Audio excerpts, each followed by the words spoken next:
Right now, it's a pleasure to welcome to our show one of the giant superstars in country music.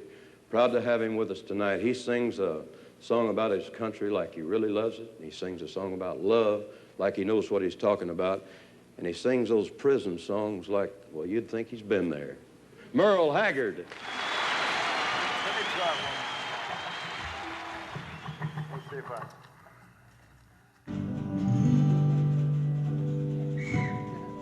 Fortunately, there's a feeling in my gut that says that you haven't written that one song yet, the one that's gonna live forever. I'll be satisfied only when I think I've written that song, you know, and that may never happen. But then again, it might. You know, so it may be the main component that keeps me alive.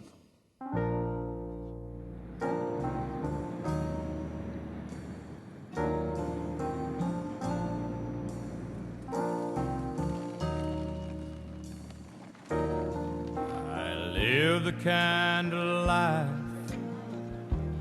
that most men only dream of.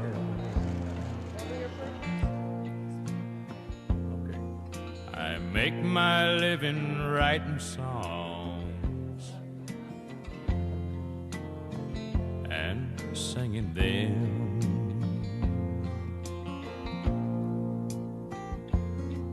I'm 41 years old and I ain't got no place to go when it's over. But I'll hide my age and make the stage and try to kick the footlights out again. I'm living proof that things go wrong in America. And I'm also living proof things can go right. There are a lot of us that they called outlaws back in the beginning, but Merle was a real outlaw. You know, what we see and what we love about Merle and what we think is different and outstanding and so intense is exactly what I think he doesn't like. After 20 years of picking, we're still alive and kicking down the wall. His legend cast a long shadow over himself. And that's got to be tough to deal with sometimes. And the only way to fight that is new creativity, to keep following what got him there in the first place. I mean, there's no compromises with Merle. I think he wouldn't dream of compromising with himself. Yeah, I admire that. I have an active mind. I don't know what I'm going to do next. And I have to really be careful. And when I was younger, I was worse than I am now, but I was impulsive. To feel those emotions, it's hard on him. It's hard on the people around him sometimes.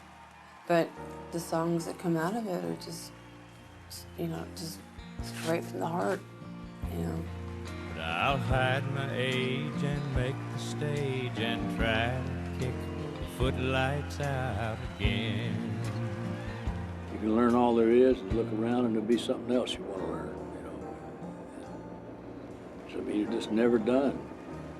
It's a never dying fire that the guitar kindles in your soul. Makes you want to try.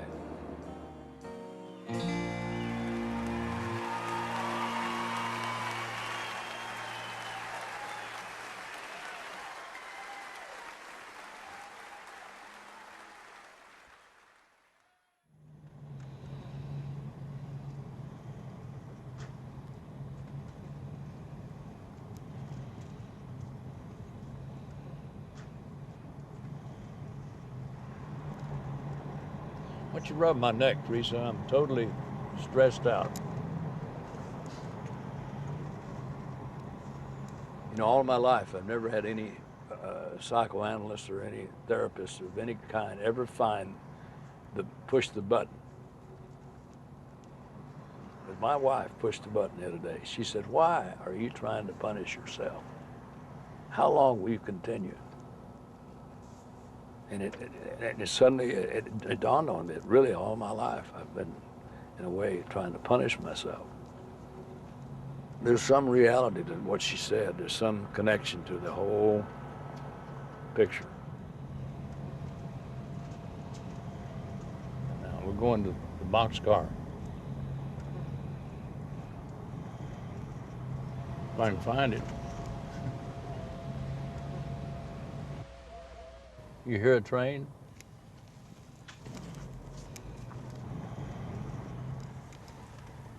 Well, I don't understand where we heard that whistle from. Maybe it was from a long time ago.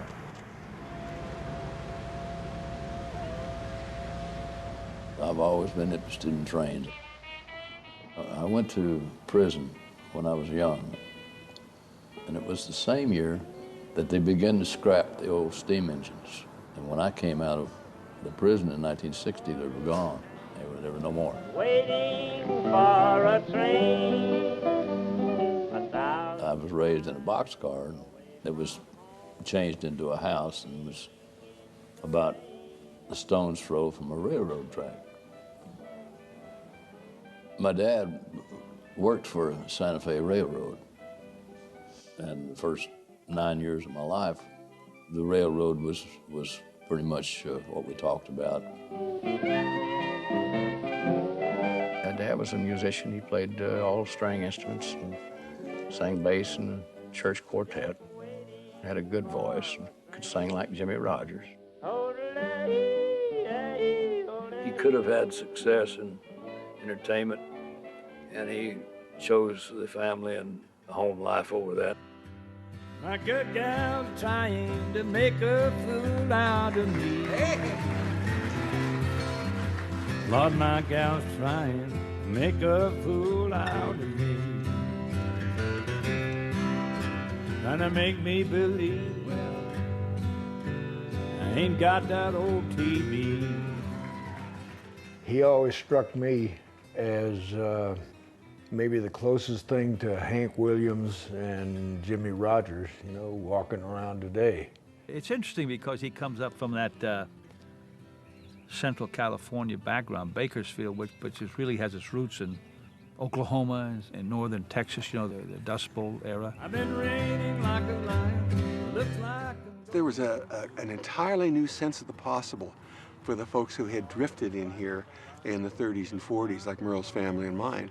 They saw photographs and they saw brochures touting this area really as kind of the, you know, almost heaven on earth. They did find work, but they also found a lot of people who didn't want them here.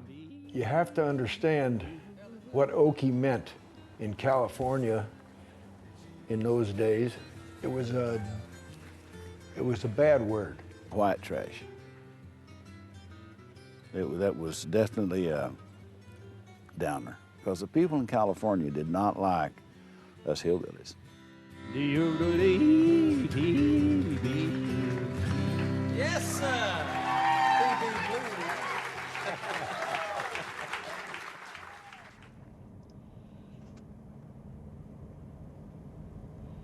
It's hard to tell somebody what it was like. It don't look anything like it used to. There was no graffiti nowhere. There was it looks like they've had a severe dust storm and nobody washed it off. I wish things were as simple like they used to be. When cowboys rode horses and were heroes to me. And my mother was a lady and my dad was a man. And I wish things were simple again. I seen America when it was absolutely at its peak of greatness, and there was ambition and hope, and everything was the way you'd expect to find America. One of the questions I've always had is why Merle has so romanticized the 30s. Because Merle, far more deeply than anybody else I know, really did seem to think the 30s were a better time to be alive. I think it has to do with his father. There was a bond between these two that I don't think I can explain, or anyone else. Yeah, we went fishing. He took me fishing, and we had a little terrier dog, kind of like that one I have now. I remember we just spent a lot of time out in the front lawn. Just very simple things that you miss. And there's no way to rewind. It's gone with the wind. And I wish things were simple again.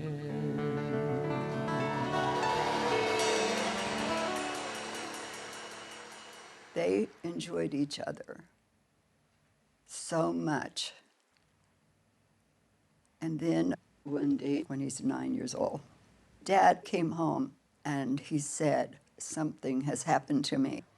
And when they went to the hospital, just as he started to sit down in the wheelchair, he had a massive hemorrhage. And he was taken away in 7 days, he was gone, you know, and it was a terrible thing.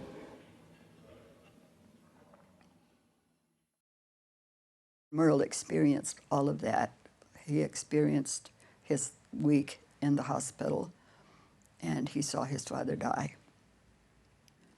It devastated the entire family because he was our joy. And we, as adults, it was difficult for us to talk about it. And we didn't talk to Merle about it. And we did not have grief counseling. We didn't even think about psychiatric help for him. He was quiet. He really didn't let us know how devastated he was. I remember Daddy praying for a better way of life, but I don't recall a change of any size.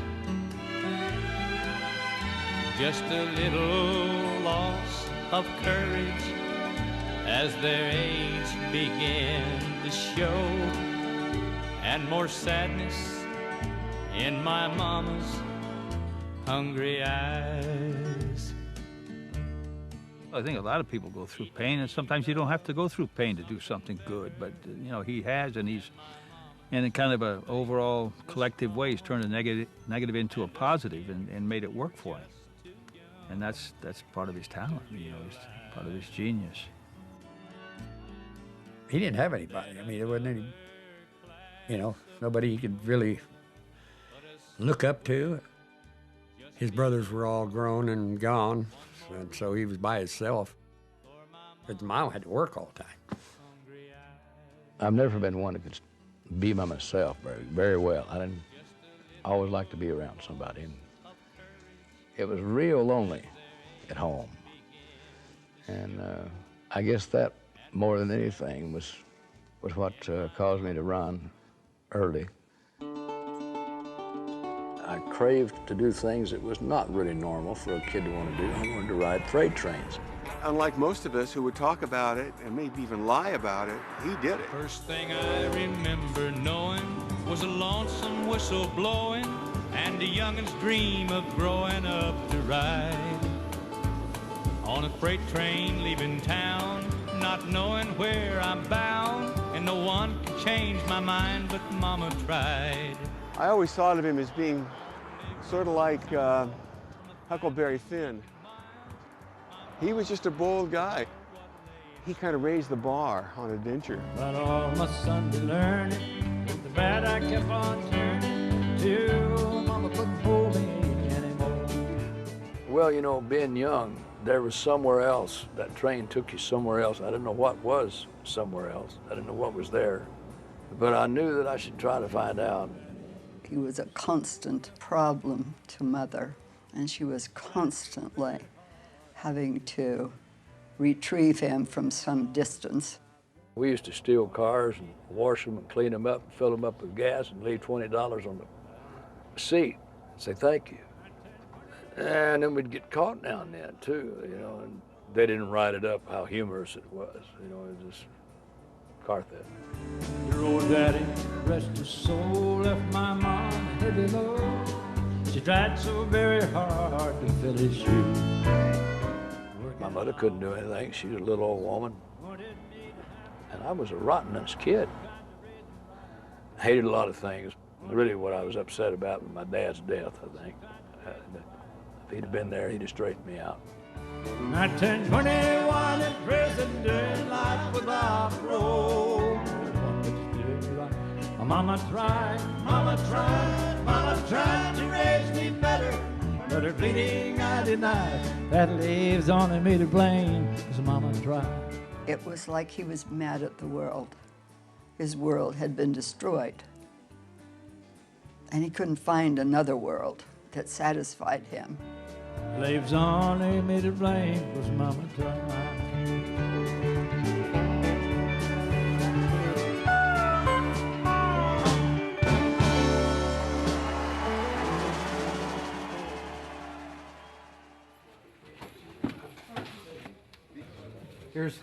Here's Merle Haggard's transcript from Bakersfield High School. He was in English 1B, Metal 1, Mechanical Drawing 1, and he has 2 incompletes and 1 F. Enrolled late, attended 10 days only. And that's his tenure at Bakersfield High School. I'm not quite sure what the specifics are, but I heard there was trouble with the law. I was born the running kind, believing always on my mind. And home's never home for me at any time. Every front door found me hoping I would find the back door open. There just had to be an exit for the running kind. And when it come time to go back to school, and I was like out of the 8th grade, I didn't want to go back.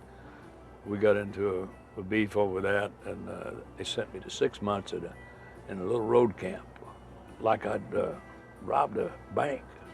The only ones that he has hard feelings again is the California Youth Authority's guards, because they did beat him up severely, simply for running.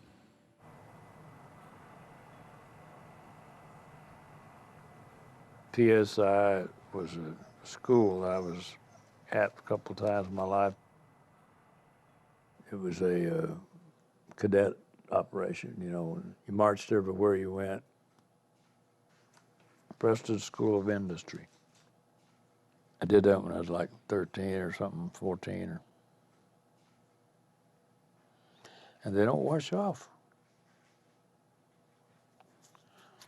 I probably ought to have a good tattoo done over that, but I never will. He was telling me about some of the stories about really the brutality that he, faced at some of those institutions. Being beaten, not knowing if you're gonna be able to sleep all night or if, you're gonna get brutalized by some guard or some other kid, just the kind of horror of being in some of these places and how he kept escaping over and over. He'd escape, he'd find a way. He hit about all of them.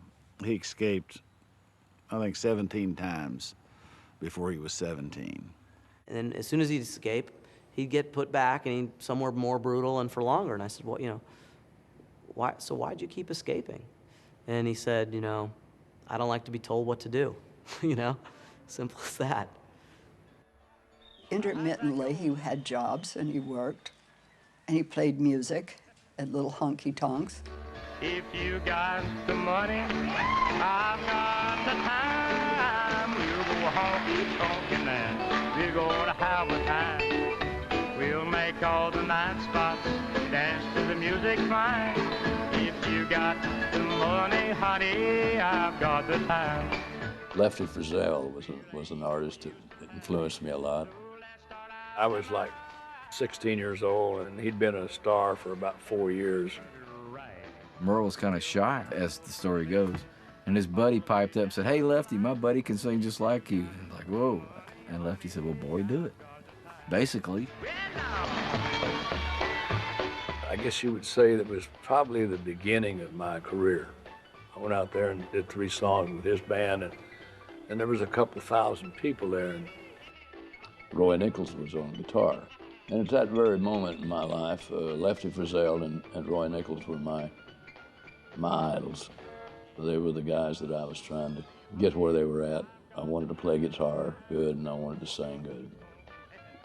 Looked down and playing Lefty's guitar. And that was the beginning of it. I was hooked. You got the money, honey, I've got the time.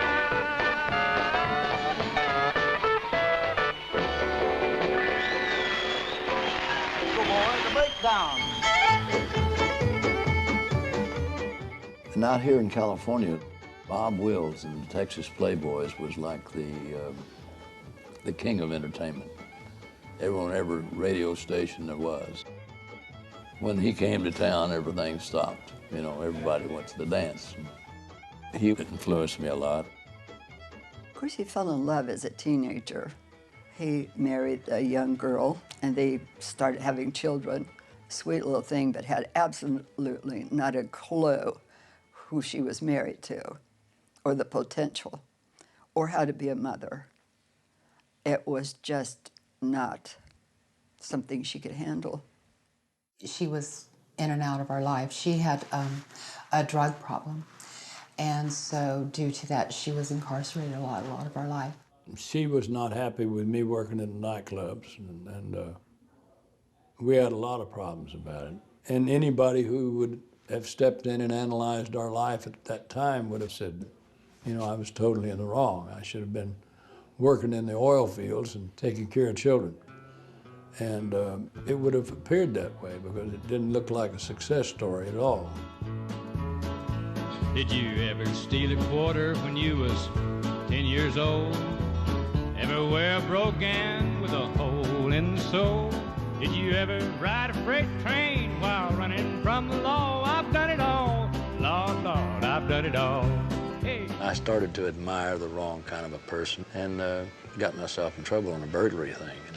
I got stopped during a screwed up mess I got into one night. I tried to break into a place that wasn't even closed.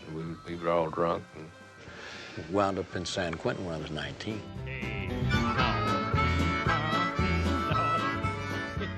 Right here was where they got me. And they were in the back car, and I run off and come right up over the top of that and got on the railroad track and took off. Right there was where I got picked up. His offense wasn't the kind of criminal act that puts one in San Quentin. He was put in San Quentin because no other facility could hold him. You know, I thought I was going to get out. I thought as a kid they were going to treat me like a kid. I had 2 sentences, one for 1 to 15, one for 1 to 5. Freedom is not free.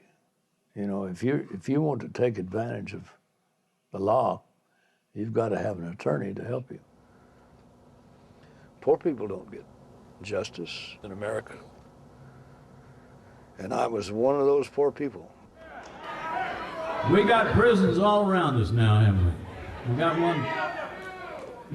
They still got Quentin open? Is it still open for business? Boy, what a terrible place that was.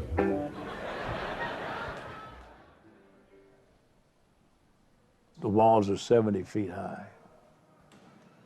And there's gun rails on top of it and lights and everything. And it's always been the prison where people were executed. That's forever on your mind. The night we pulled in there, you could hear them prisoners in there screaming at each other and plotting a rape on somebody in the yard. And we walked in there, you know, and we had our new mattresses and everything on our back. And they started whistling at us, you know, just out of meanness, you know. New guys, you know.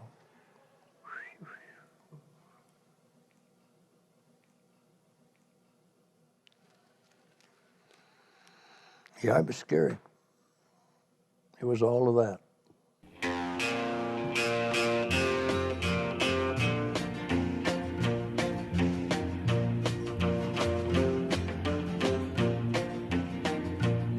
San Quentin, I hate every inch of you. Johnny Cash is the one that he saw playing San Quentin. He said, there is what I'm going to be. It's almost like you turned a light on, I think. I saw him in San Quentin on January 1st, 1958. He was able to command the bandstand and command the show of about 4,000 inmates. It was magic. I saw him perform it, and I thought, man, I started to think about that rather than how to do something wrong.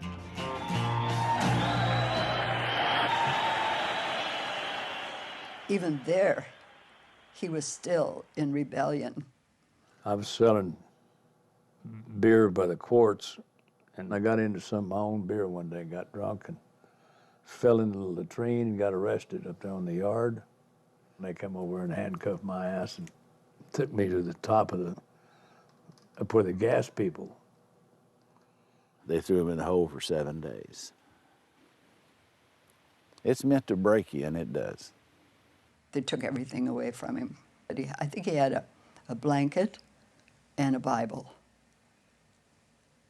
That's where he made up his mind. But it was somewhere on that 7 days I spent on the shelf. It was during that period there that I decided I didn't want to be in that field anymore. And I went back on the yard and went to work in the toughest job in San Quentin. Went to work in the textile mill. I started at the lowest end and became foreman in about 4 months, and that's how I got out.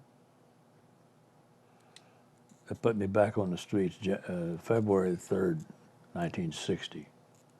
Came out and did 2 years, 9 months on parole.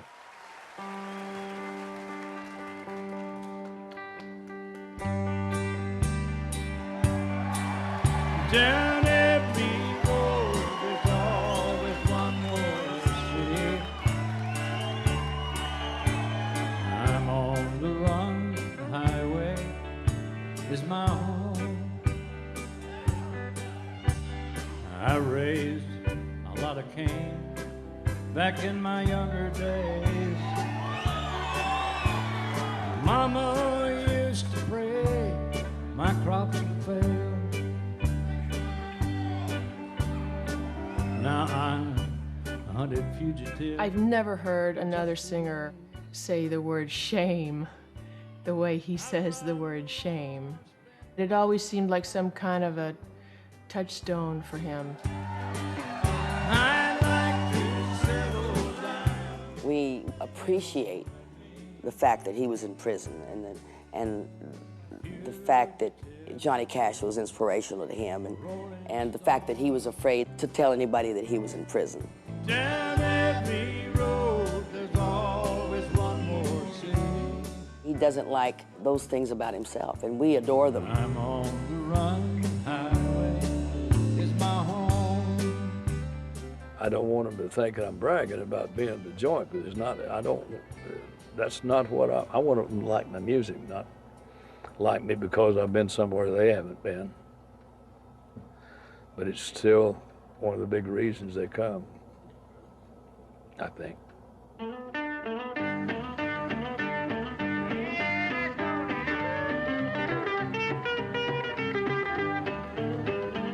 The whole of Bakersfield, including Oildale, was new, but it was new in a different way. It was new because a whole new population had come in during the Dust Bowl migration. People aspiring for work in the oil fields. So in a sense, the people were new. It was a new place to them. It was an oil community. It was jerry-rigged. Everything was jerry-rigged. The pumps, the derricks, it looked like an orchard. There were a lot of immigrants then, and a lot of people that came from Oklahoma, and they needed some entertainment. They needed some Friday night release or Saturday night release, and so they'd go out to these big barns and places in Bakersfield.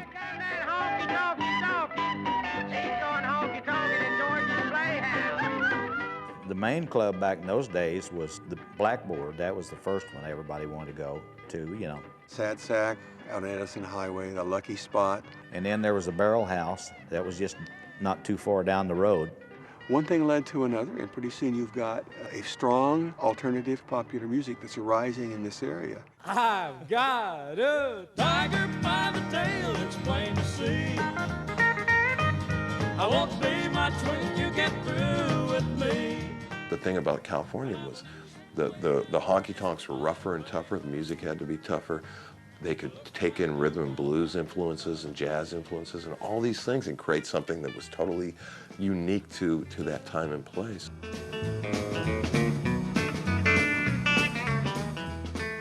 What was coming out of Bakersfield was a little more hot-rodded, a little harder edged stuff than perhaps what was still coming out of Nashville and other places. Bakersfield sounds a lot leaner, less pop-orientated in a way. I've got a tiger by the tail, it's plain to see. I won't be much when you get through with me. And that's what I think the Bakersfield sound is. It's a lot of excitement, a lot of beat, a lot of harmony, a lot of fun on stage, and all of them had it.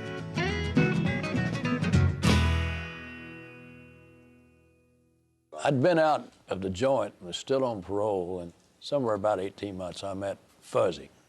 I heard him sing, and I thought it was good singing. In fact, I told him that's the best damn singing I ever heard, and he said, if it's so good, why don't you record me? And I said, okay, and that's how it got started. Well, my girlfriend left me, she don't want me no more. We had a great big fight just the night before. She said I got no class because she knows I've been hanging around on Skid Row. I was confident enough to put what little money I had into it. Lewis Talley and Fuzzy started a little recording studio, Talley Records. I think he probably did it in his living room with a little 4-track recorder. After I'd get off of work, we'd go over and package up the records. We shipped them out ourselves on Talley Records, our first records. Hello, Mr. DJ, won't you play a song for me? At first, see, he was singing like these other people, but he didn't really have a style of his own yet. And I'm blue as I can be. Fuzzy told him, he said, you're a good singer, but he says, you got to get your own style.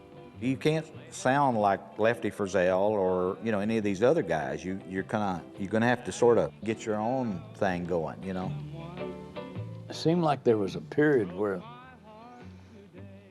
I was paddling around in the water trying to do something and it just wouldn't work. And a lot of hair pulling, trying to figure out what I was doing wrong and what I could do right in order to make it work. And all of a sudden, it just started working.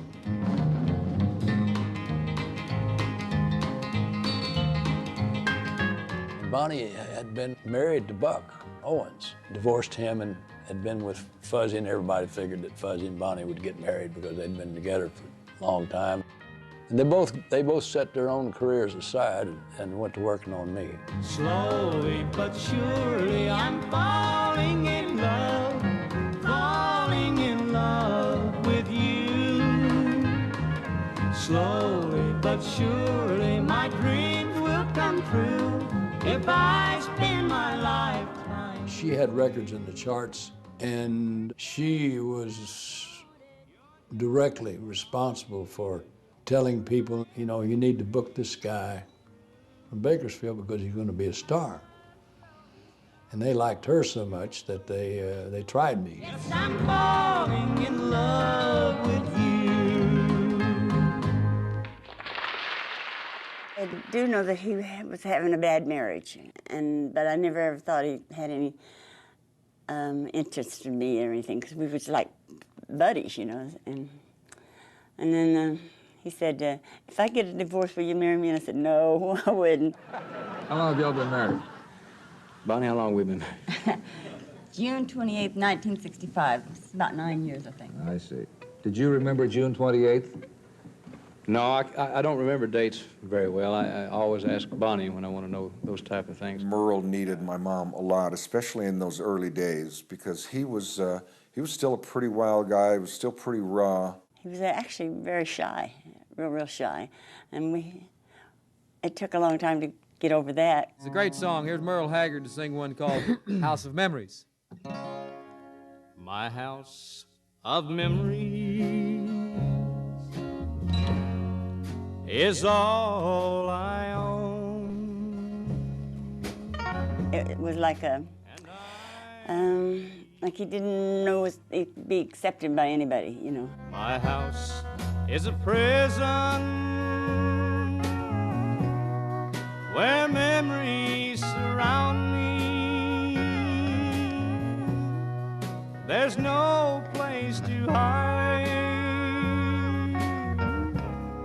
where your memory won't find me. There was a change in him, and he began to write good. It just seemed to turn around. Because he started writing his own material, of course, he wrote things naturally that would fit his voice, you know. And I'm all alone in my house of memories, in my house of memories.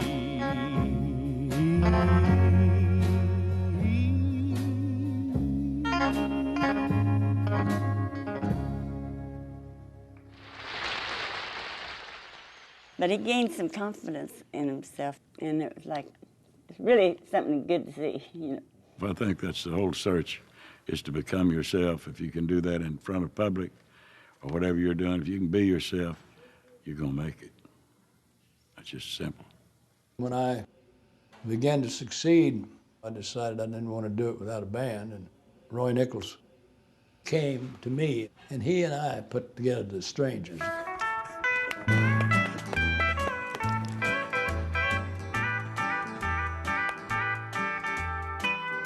Roy would bend the string up, then hit it and let it come down. Instead of hitting it first and then moving it up, we'd move it up and hit it down. And it was different. It wasn't being done. And Bonnie, she was highly involved in the developing of my sound. Sober. They developed a musical understanding, this kind of partial harmony that would, she would come in for part of the line, but not all of it. Tonight the bottle let me down, and let your memory come around. The one true friend I thought I'd found. Tonight. It's not about being complicated or even difficult. It's more about being memorable. Merle had figured out those ingredients, and you know, it was Merle Haggard and the Strangers, and I really liked that, the whole concept. It went from virtually a local act to a national act.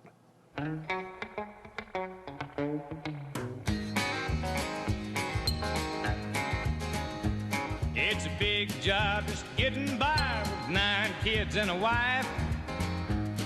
But I've been working, man, dang near all my life, and I'll keep on working long as my 2 hands are fit to use. There's a purity to those records, you know. It's like a couple acoustic guitars, a couple electric guitars, and Merle's voice, you know, bass and drums. Those are just pure. Those are timeless. I'll keep my nose on the grindstone, work hard every day. The producer that I had at that time, Ken Nelson, was an exception to the rule. He called me Mr. Haggard, and I was a little 24, 25-year-old punk from Oildale. And this is a guy in Hollywood with a big round building. Sing a little bit of these working man blues. He gave me complete responsibility. Sometime I think about leaving. They had a vision. So I think that Ken kind of yielded to their vision and their dream and took, you know, one step back. Gotta buy my kids a brand new. I think if he'd have jumped in and said, "Oh, you can't do that," it would have destroyed me. I drank a little beer in a tavern, cry a little bit of these working man blues.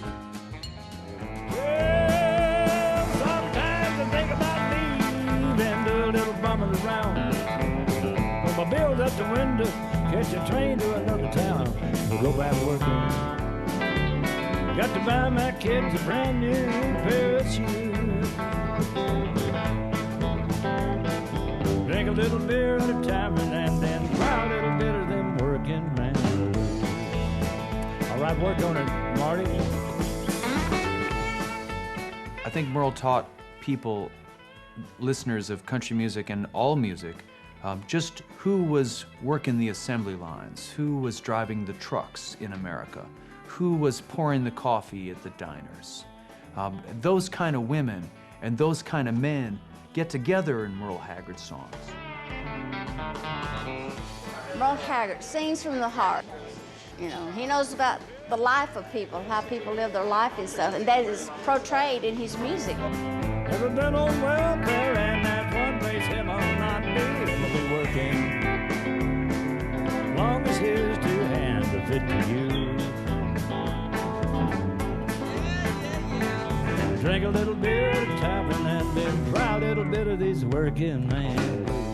I'd say from 1966 to 1972, there was nobody on the planet, certainly in country music, and probably nobody in any form of pop music that could rival Merle Haggard in his ability as a songwriter and singer and performer.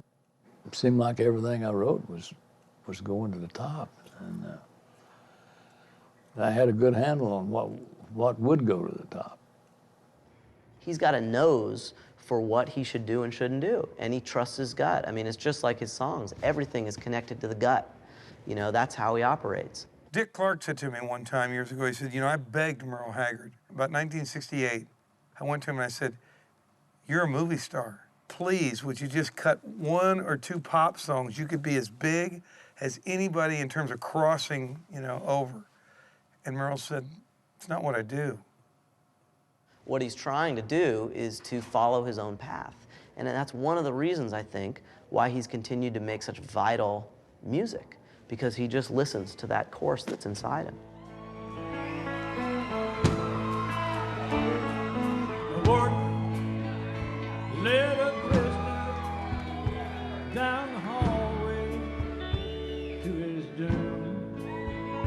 And I stood up and said goodbye like all the rest. And I heard him tell the warden just before he reached my cell, let my guitar play in friend to my request. Let him sing me back home with a song I used to hear. Make my old memories come alive.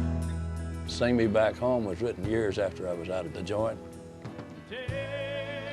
And it was written from a conglomeration of information that I'd gathered while I was there. And turn back the years. The thought would come back to me after I got out of prison, and it kind of inspired that. Before I die. It's a really compassionate song about a guy who's about to be executed. He's not judging this guy at all. He's saying he's just like you and me. And I think this non-judgmental, compassionate approach of respect for every man, I think that's what Merle's about. I have nightmares once in a while about it. Did for years. I don't have them too much anymore, but that dreaming I was back in there, you know, and there was no hope of getting out. And I didn't know why I was back there, but I was. That was the nightmare. Let him sing me back home with a song I used to hear. And make my old memories come alive. Take me away and turn back back the years, singing back home before I die. As a songwriter, he's a novelist. He's writing from experience, and he's creating dramas which are fashioned from his experience. And the emotional truth is always there.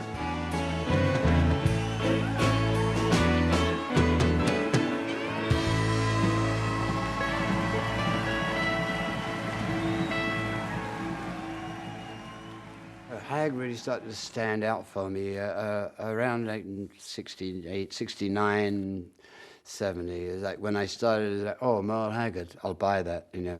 One artist who keeps the Jimmie Rodgers tradition very much alive is our good friend Merle Haggard. Merle enters my world as an influence, as an icon, the same way Elvis did. And so I was influenced by his way of doing things. I like to work on rolling all the time, and I can carve my initial on in your mules behind. I grew up in Mississippi, and like the rest of the country, we heard Merle, especially in the late 60s, mid-60s, late 60s, early 70s. Everybody heard Merle. And he used his superstar power, I'd found out, to showcase the roots music of America. He began to sort of step out with the albums and do artistic things. The Jimmie Rodgers album just floored me. What he brought to it was just so much fun. It made me want to go back and listen to Jimmie Rodgers. Now the Texas Playboys could take a novelty tune, make it swing like true jazz. Now hit it, boys. Here we go. Merle really introduced me to all that. Jimmie Rodgers and Bob Wills and Wayne Stewart. He introduced me to those icons from the past. And I love the way he took their music and kept it, but made it his own. Roly-poly, daddy's little fatty, hungry every minute of the day.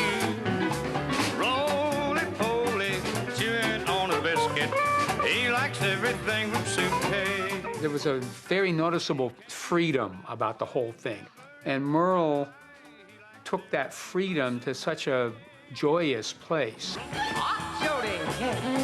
He was like my first professor, because he taught me that world beyond the charts was much more interesting sometimes than what was going on at the face value at the time, because he was showing me into the timeless realm of country music.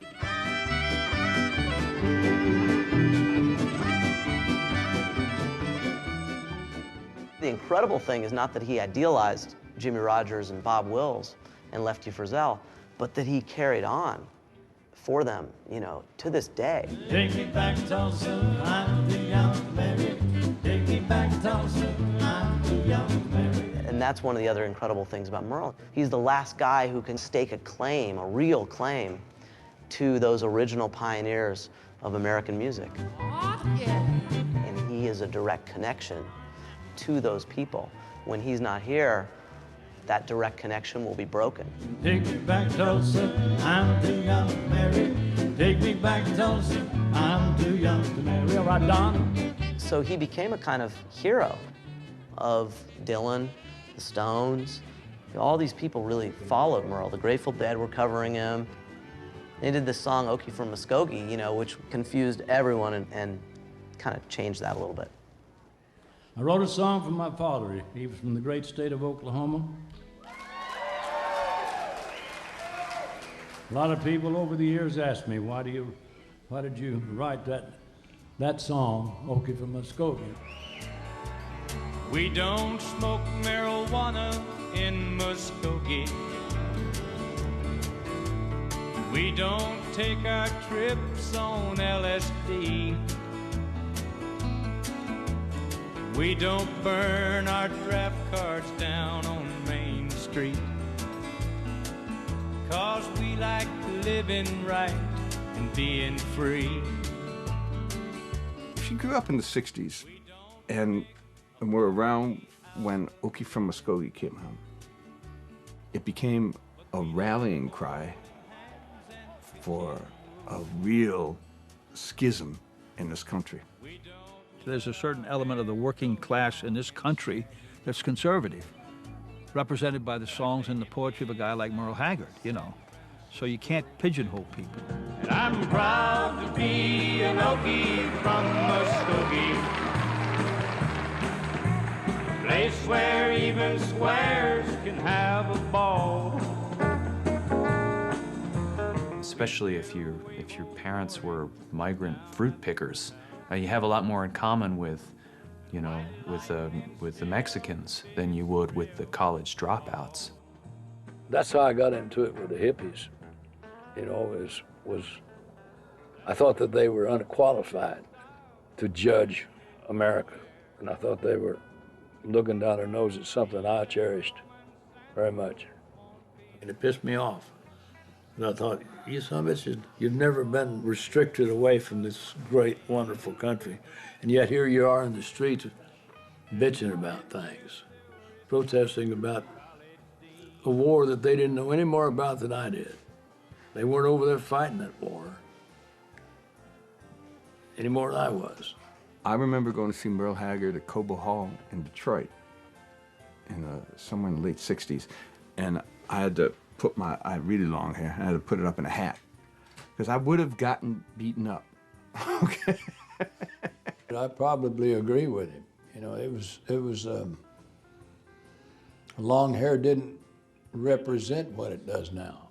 And it meant that you were against the establishment to the degree that you would be a threat, maybe. Yeah, I'm proud to be an Okie from Muskogee,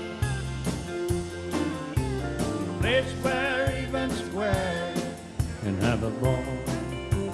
Whether that was his intention or not, the song became misappropriated by the forces of polarization. And I say, so what? So what?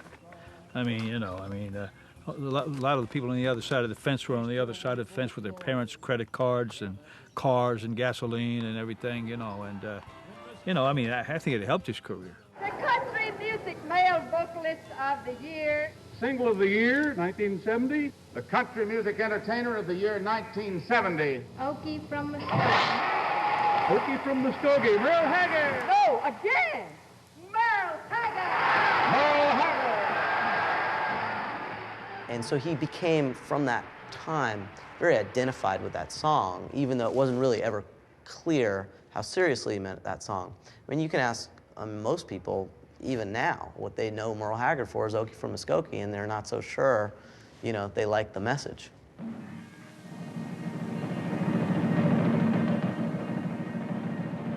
Consequently, from 10 years of being chased and thrown in jail, I was invited to the White House. I don't know exactly what to say, except I know that this will probably be the greatest evening of my life, and all the people associated with me, I know feel the same way. And to describe all the things that I would like to say, I don't have the vocabulary for it, so it was a big night in my life. It was like a shower of gifts and blessings and whatever you want to call them. It all occurred in '73, I think. I got pardoned that year, too. Ronald Reagan gave me a pardon in 1973. Youngest man in the state of California ever received a pardon. That's my greatest award.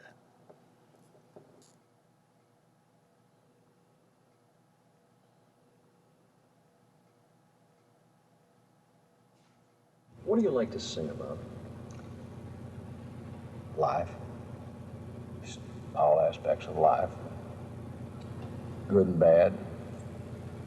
Happy and sad. Running and staying and crying, dying, going away, you know, all that type of thing. He didn't try to write a song. He didn't try to write a hit song. He just wrote whatever he was, what he saw, what he felt. And of course, people related to him because they were going through the same things or had the same feelings. You know, Merle is always evolving. The more life that he's lived, the more it shows up. It's irresistible because life sounds so good, and it sounds so good on him, doesn't it? It's really the only thing I'm qualified to write about is myself. You know, anything else would be fiction. Sometimes you can't get a hold of a pencil quick enough to grab what you're thinking about, and it may be over in 15 minutes, and you got something you're really proud of. And those are the ones I like. Love is always lovely when first two lovers meet, hand in hand, arm in arm, walking down the street, always seen together in everything they do. Love's always pretty when it's new. First time I saw Merle, I thought, oh, what a great singer, but he just looked so lonesome. He had that look, and as I got to know him better, I found out that was his natural look. But even though he was happy, he'd still have that look on his face. I felt kind of sorry for him. And when it starts to crumble, there'll be many shades of blue. Yeah, but love's always pretty when it's new. In our wedding was Merle's daughters, Dana and Kelly, and Merle's wife, or ex-wife, Bonnie Owens. Very sweet lady, Merle's biggest supporter, and she was a bridesmaid. When your lover says we're through, you almost know when somebody's going to leave and you prepare yourself for that. And like I said, being older than him helped a lot because I didn't expect him to stay, you know. She was happy. She goes, you know, Tanya, she goes, I got it good. She goes, I'll always love him, even though I'm not with him or married to him, but I get to be around him and still work and sing with him. Bonnie said, now, you know, Merle only stays in love about 5 years. And she knew him better than I did. I said, well, you know, here we go. love's always pretty when it's new.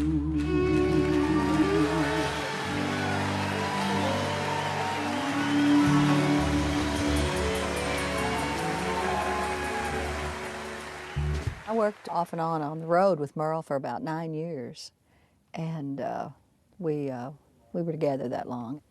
And it wasn't long, but it was long enough. Do you introduce her as your wife as part of the act? No, I don't. I try to leave the personal life off the bandstand. I try not to do things that bored me as someone in the audience.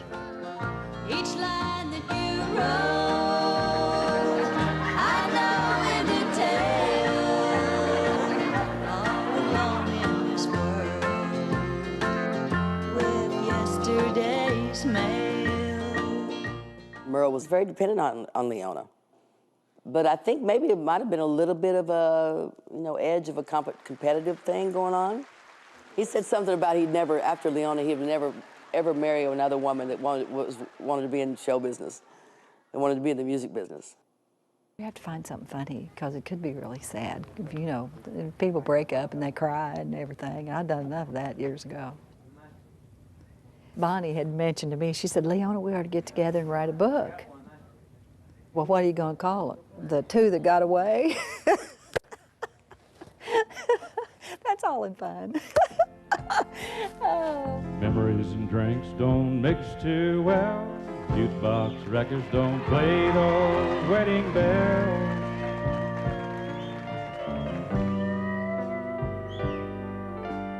Looking at the world through the bottom of a glass, all I see is a man who's fading fast.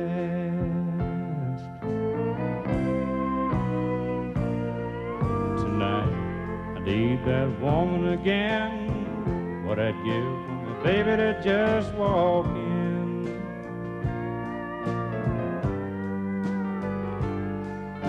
Sit down beside me and say it's all right. Take me home and make sweet love to me tonight. I think that is kind of therapy for him, to go back and write that in a song, and it makes life easier, you know, write it down. You know, when you're emotionally overcome with you know, the breaking off with somebody or whatever, probably the only time you go deep enough to pull out the kind of things that are worthwhile, you know, out of yourself. But here I am again, mixing misery and gin, sitting with all my friends and I'm talking to myself. Look like I'm having a good time, but any fool can tell that this honky-tonk heaven really makes you feel like hell.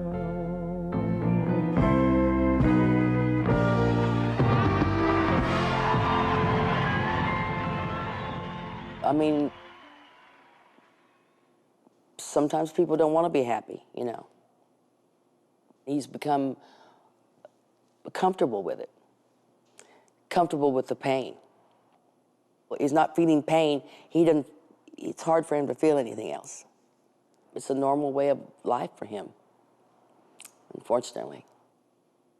Have you accepted the fact that you're okay and that you're a talented man and that what you're doing is okay and it's okay to make a lot of money? I still have guilt feelings about that. Do you? Yeah. I don't know why, but I do. Merle said to me one time on his bus, he showed me his suite in the back. He said, "This is where I feel the safest in the world. It's the same size as my cell at San Quentin." He gave me a cold chill. His life was in a cocoon. It was in that bus where he felt safe, to a stage with a band where he loved the music part. Off of that, back in that bus, the totality of life that a regular human being would be exposed to every day, every hour, he was not exposed to that. I've been running from life. I keep running from life. Hey, I'm still running from life, but I can't get away. You know, a lot of people out there on stage are actually very shy and introverted people, including myself, believe it or not. I mean, so it takes a lot to actually get out there and feel comfortable with it. I mean, because you're not going out there to show off. You're going out there to say something, do something. And there's no, like, showbiz blah blah about it. Let's go. I still keep running from life. I can't get away. I don't get off by being out in front of a lot of people. This is sort of the place I regain the energy. It's a nice little cubicle, but it's still a cubicle. It's my shark cage.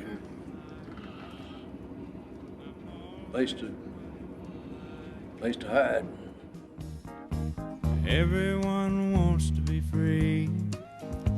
We always want to be free. But life won't let us be free. We can't get away.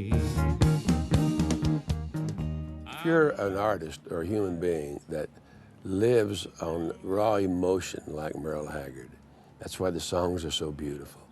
You're an innocent. Your life is coming out through your songs. after 20 years or more of that, a person reaches a point of, what the hell is this for? What am I doing?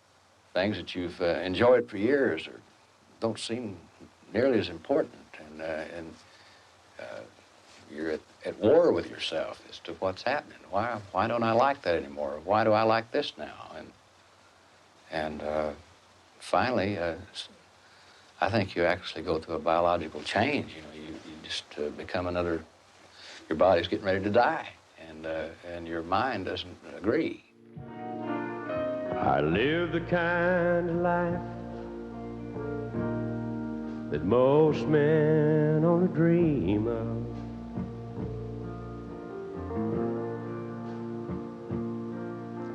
I make my living writing songs,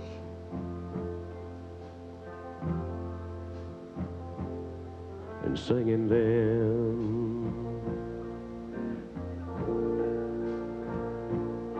But I'm 41 years old and I ain't got no place to go when it's over.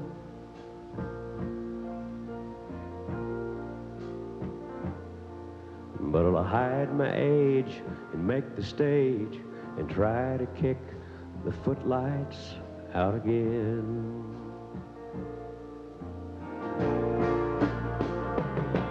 Tonight we'll kick the footlights out again and try to hide the mood we might be really in. I might not put on our old Instomatic grin, but tonight we're gonna kick the footlights out again.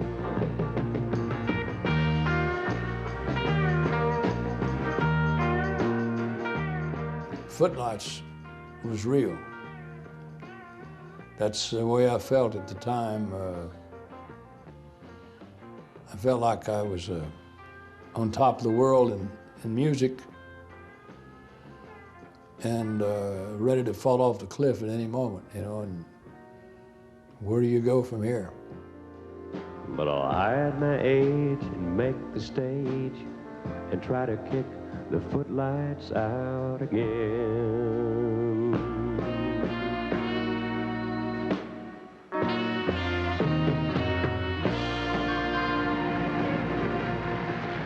It's strange how one day a period of your life can seem so bad, and then the next morning you wake up and you think, well, what was I so upset about? You know, what was it that got me down? And you can't even find it. But, that's the way I am. I'm probably as emotionally disturbed as anyone. When I first met him, I saw a man that had everything and wasn't really happy. I really liked him right off the bat, and I thought, you know, I think I can make him happy. I did think that to myself. I thought, you know, I think I can make him happy. So hopefully I have. I think I have. It's quite a task, though, trying to make somebody else happy. Yeah, it's what women want to do, though. If they're, or that's what I'd like them to do. Come on, Mom. Who's he? She's over here. There she is. Let's go. I'm ready to go. What? You know, it's hard. You know, there's Merle Haggard that the public knows, and then it's Merle Haggard that we know. Daddy, yeah. It's not easy to balance. I do my best.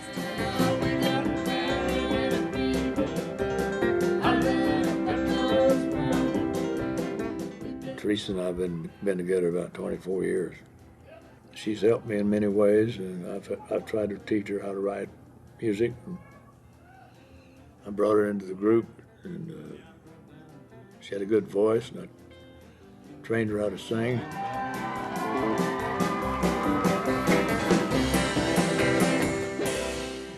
The outcome of our union is wonderful. We have two wonderful children. We're really blessed to have them. They changed our whole life. I think it just kind of brought us back down to earth a little bit. I wouldn't have traded it for the world. His family has sort of helped him become a more complete person maybe than he was the first time around when he had kids. I've never enjoyed anything as much as I have raising these two children. Nothing in the business, no hit records. And my daughter, Janessa, is in her second year of college, and she's doing just absolutely remarkable. Me actually going to college and, you know, getting a higher education than anyone in our family just puts a great big smile on his face. Just like Benny playing the guitar, kind of, you know.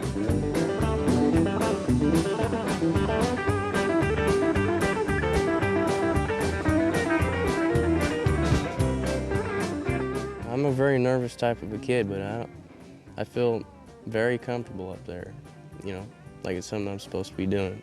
He's not just playing good, he's playing like an adult. You know, you would expect a 15-year-old boy to be playing pretty good, not that good. Ever since I was about, I don't know, 2 years old, I can remember watching him on stage and watching every move that he makes. I've learned everything I know from him. The old man from the mountains coming home. Told me all the things he did that he didn't want me to do. So I guess he's been a pretty good influence on me, you know.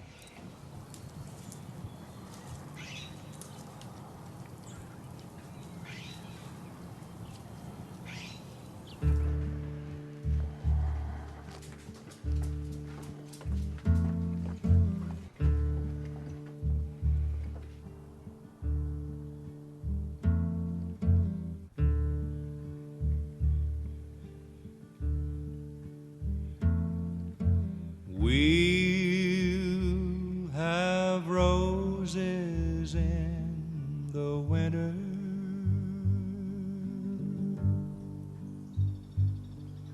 we'll have good times with a band. Well, I've struggled all my life to be totally independent and you know, just self-contained, totally.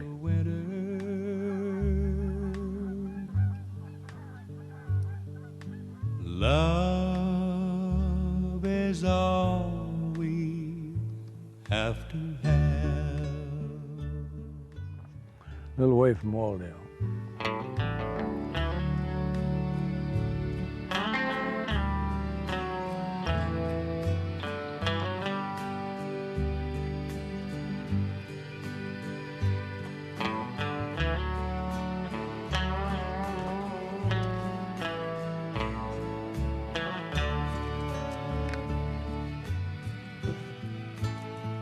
His big thing is he doesn't know who to trust. I can understand because I've seen it happen. You know, I've seen people rip him off. And I mean, when I was little, I couldn't do much. And so he's trying to do it all himself, kind of getting it, a family thing going. But I mean, we can only do so much. You know, we're only people. Something smells pretty good in here. What are you cooking in there, Kelly? Potato soup. Smells good. Yeah, Grandma's recipe. All right. He is such a giver. I hate to think of him being not here. Yeah, I don't know.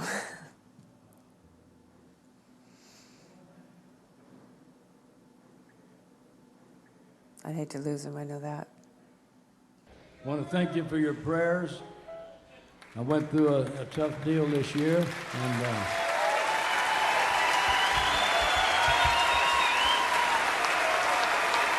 thank you.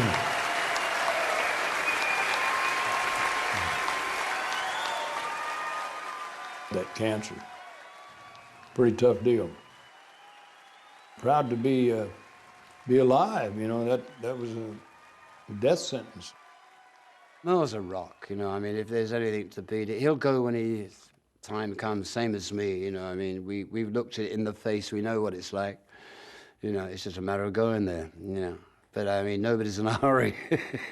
Well, Keith's a tough old boy, but so am I. I'm like the guy that's 89, he wants to be 90, you know. I don't want to die.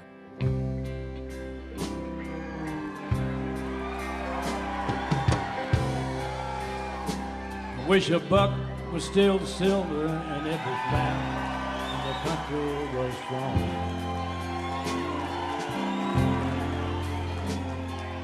Back before Elvis, before that old Vietnam War came along. It's painful, you know, after at my age of life, it's painful. Before the Beatles and I guess the main thing is just to stay as healthy as possible and try to be able to enjoy these children, you know. It's about all I hope for in the future, and the ability to remember some of my songs. the good times really over.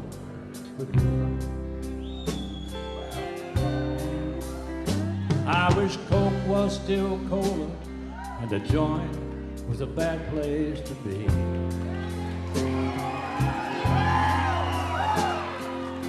Hold it, hold it, hold it.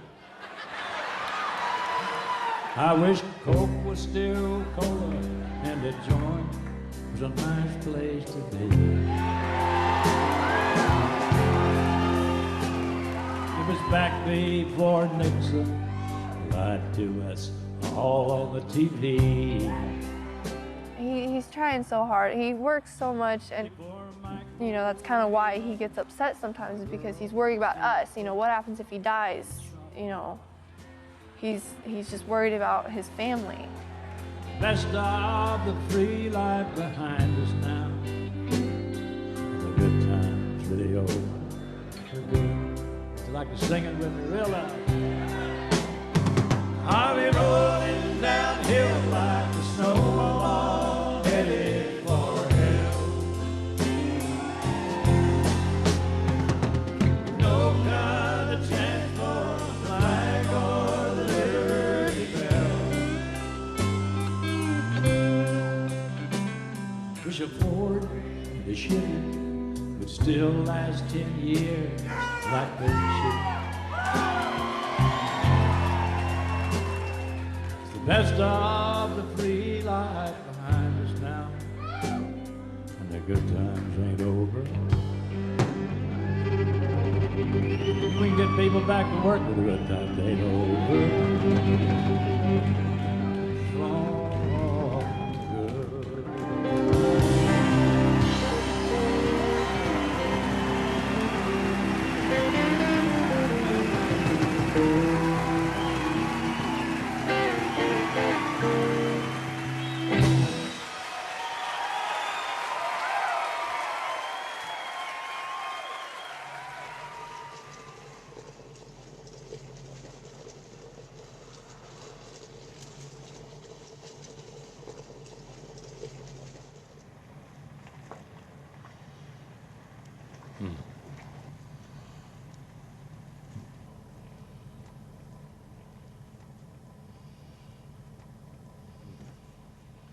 This is the box cart.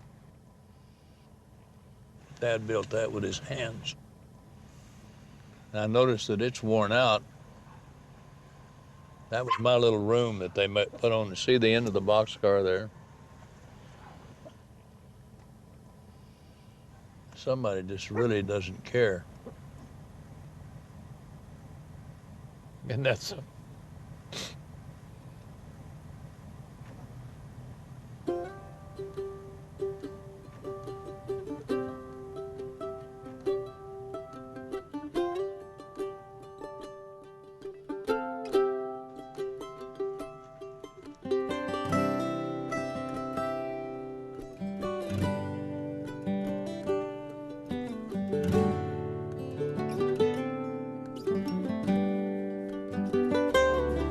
It's hard to face up to the mirror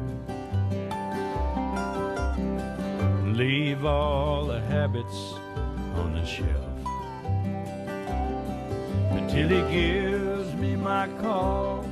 The hardest of all will be learning to live with myself. You know, I think everybody has to take an assessment on who they are and how far they've come along But yesterday was good for me going down there looking at that old place. There's not a sign of anything I used to know. There's no indication that my parents or me or anybody once lived there except that old boxcar. There's nothing there. There wouldn't, you know, I think even the memories were gone. Learning to live with myself, a lesson that's so hard to learn. Even locked down in a prison,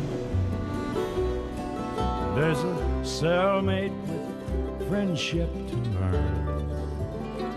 When you speak of him as a songwriter, you know, you have to think in terms of Stephen Foster, Irving Berlin, Hank Williams, you know, those kind of writers where, you know, time stands still when those songs come on.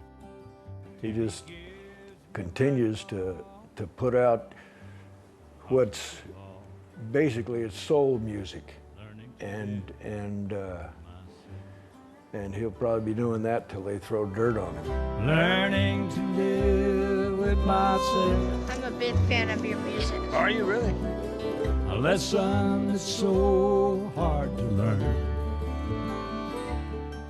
I guess I'll just always be the old country singer, you know, the guy that sings about all the things that happen.